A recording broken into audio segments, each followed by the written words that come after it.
Mind Expander TV.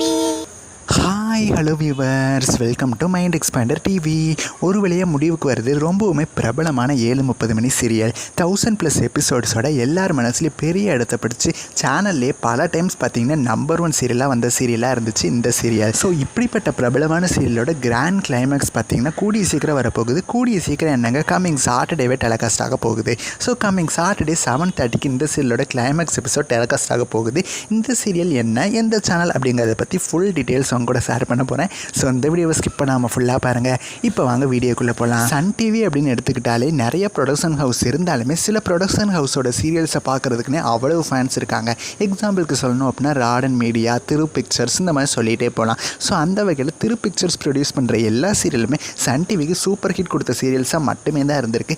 எக்ஸாம்பிளுக்கு சொல்லணும்னா மெட்டி ஒளி, நாதஸ்வரம், இந்த மாதிரி சொல்லிகிட்டே போகலாம். ஸோ இதனால தான் பார்த்தீங்கன்னா கிட்டத்தட்ட 1000+ எபிசோட்ஸோட ரொம்பவுமே வெற்றிகரமாக ஒரே ஸ்லாட்டில் டெலிகாஸ்டான நாதஸ்வரம் சீரியலோட டெலிகாஸ்ட் வந்து கலைஞர் டிவியில் அதே 7:30க்கு இப்போ டெலிகாஸ்ட் ஆகிட்டுருக்கு. ஸோ இந்த சீரியலோட கிராண்ட் கிளைமேக்ஸ் தான் பார்த்தீங்கன்னா கம்மிங் சாட்டர்டே நைட்டு 7:30 மணிக்கு டெலிகாஸ்ட் ஆக போகுது.